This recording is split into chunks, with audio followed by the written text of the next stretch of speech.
Okay, so it's the 23rd of July 2019. I feel I should say something about the Tory leadership contest that's just rounded up. Not really a surprising result. Boris Johnson has won that. He is going to be our 55th Prime Minister. I just want to say a few base thoughts at this point. I may make another video tomorrow. So, firstly, the results were as follows. It was a comfortable victory, not massive, but very comfortable. Some people thought Johnson would absolutely wipe the board. It wasn't quite like that. Um, so very high turnout, 87.4%. Johnson got 92,153 and Hunt got 46,656. So Johnson scooped up about two-thirds there. Very comfortable. He's clearly got a mandate as Tory leader. Hunt took defeat graciously. The speech was very Johnson-esque. It was very jovial, very kind of optimistic. Not surprisingly, Jeremy Corbyn and newly elected Joe Swinson, the new Liberal Democrat leader, have been less than complimentary. I think it's because there was very real fear in many quarters of a no deal Brexit. There's been a few resignations already. Um, if a general election goes ahead and there's a vote of no confidence in the government, in Johnson's government, then he will go down as the shortest serving prime minister since at least George Canning 200 years ago, and possibly even shorter than George Canning. If my history serves me correct, George Canning was in office for 119 days, and he has the record for the shortest serving prime minister. If a general election goes ahead, and if there's enough Tory rebels, then it's possible that Johnson will be the shortest serving prime minister ever.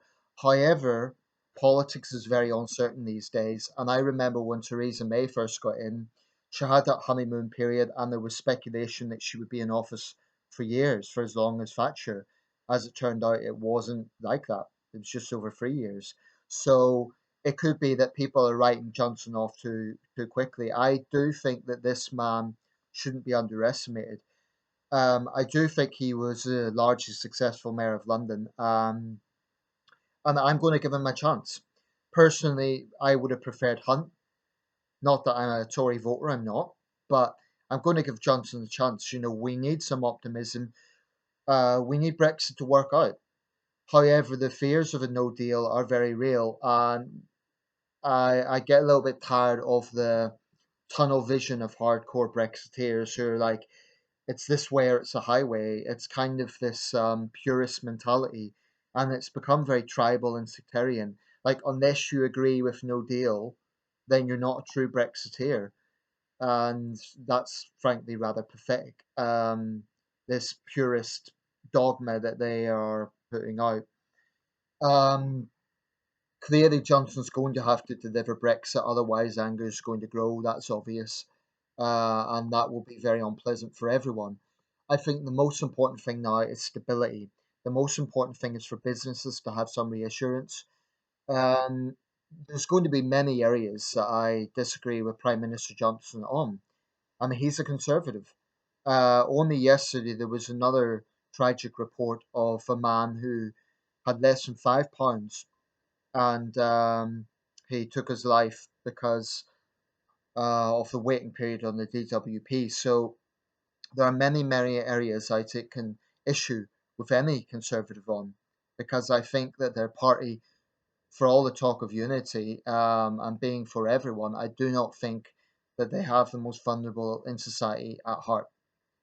But I'm also very wary of Jeremy Corbyn's far left credentials, so that's that. Okay, so Boris Johnson will be a 55th Prime Minister. A lot of speculation, of course, on who will be in his cabinet. Javid is the front runner to be Chancellor. There is going to be some speculation that there'll be a bit of a backlash if there's no woman in any of the four great offices of state. Frankly, I think the average person just wants efficiency. If Labour really beat that drum, I mean, what are they going to say? Oh, having women is more important than having ethnic minorities. It's going to be I think they should focus on policy.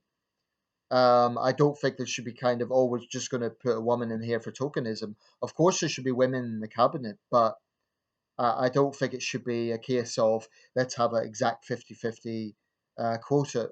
People want the most efficient ministers. They want the people that are best for the job. Has to be meritocracy. And I think both the media and the left obsess a bit about this. That's just my opinion. Anyway, going to be a very busy day tomorrow. Today is Theresa May's last full day in office. I don't think the history books are going to treat her very kindly.